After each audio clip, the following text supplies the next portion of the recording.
is only the tip of the iceberg. 2/3 of the political crime in the state is not even considered crime because of the inability to measure it. And that's the major premise of Scoundrels. I'm not going to go through the various examples in the book, but there's one I want to highlight, Brian Quirk and his family, because it hits so close to home. Brian and his family moved to North Providence in 1986, but found himself the target of systematic harassment and relentless and unjustified vengeance at the hands of a couple of neighbors with a personal axe to grind. He turned to law enforcement for help only to uncover an alleged web of deceit and collusion resulting from a perverted sense of camaraderie between the harassers and some key town officials. Those relationships obstructed any attempt for the Quirk family to obtain justice. What followed over the next 9 years is nothing short of extraordinary.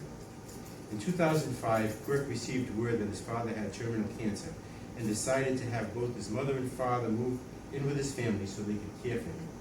To accommodate the expanded family, the Quirks needed additional living space.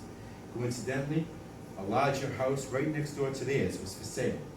Purchase would provide the extra space needed while enabling the Quirks to remain in the neighborhood they loved. The Quirks inquired and learned from a realtor that two parties were deadlocked in negotiations, each with prices substantially below the asking price. So Brian submitted an offer for the full asking price of $329,999. While he didn't get the house, the Quirks' offer required that the successful bidder pay substantially more for the house than they had initially offered, apparently leaving the buyers upset with the Quirks. Still with no prospects of a new home, the Quirks decided to build an addition on their existing home to provide adequate space to care for the parents. The Quirks hired a contractor and decided to make a photo album of the various stages of construction. That's when Brian had his first run-in with neighbor Joe Giamacco, a State Department of Transportation worker who apparently was using a state truck at the time to transport trees and shrubs to his home. According to Quirk, a guilt-ridden Giamacco accused Quirk of trying to document his activity.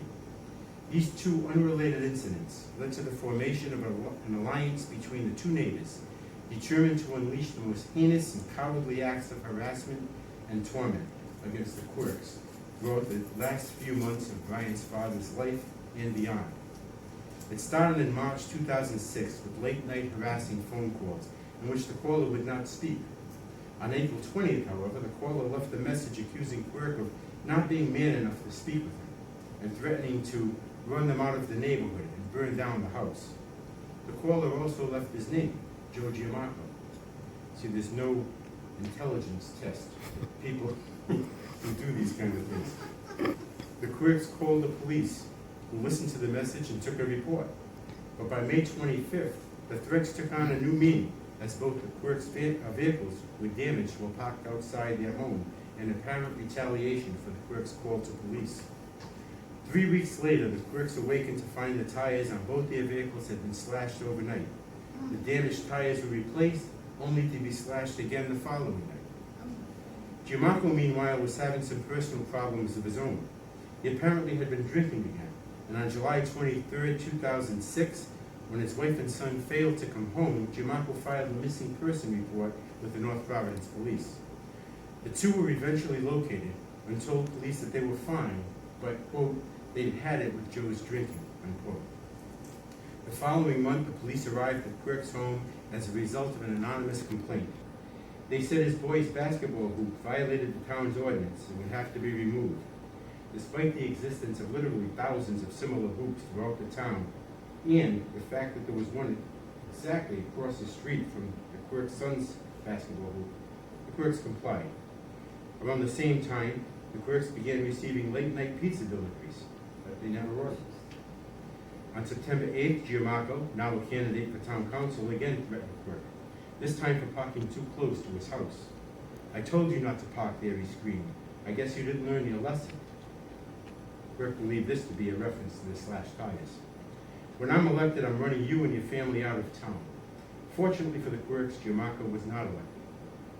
Toward the end of the month, after the last of the family had gone to bed, the Quirks were awakened by several loud explosion-type bangs. This is bringing back bad memories. Yeah.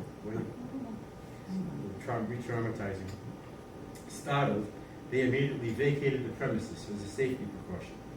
While outside, Quirk caught a glimpse of Giamacco leaving the yard of an abutting neighbor's property and immediately called the police. Upon arriving at the scene, police discovered that several pieces of cut lumber, 2x3s, had been thrown against Quirk's house. Unfortunately for Giamacco, the pieces still had the store barcodes attached, and police were quickly able to match them to similar pieces of cut lumber by matching the barcodes from the pieces thrown against the Quirk's house to those on a wood pile, those of wood piled up in Giamacco's yard. Police also discovered in Giamacco's yard a miter saw covered with fresh sawdust. On October 19, 2006, Giamacco was arrested by the North Providence Police for his actions against the Quirks. Captain Joe Sanita assured the Quirks that the police prosecutor would follow through with a court hearing and that there was no longer any need for the Quirks to worry. Neither, he advised, would it be necessary for the Quirks to appear in court for the hearing, as the police prosecutor would handle the matter.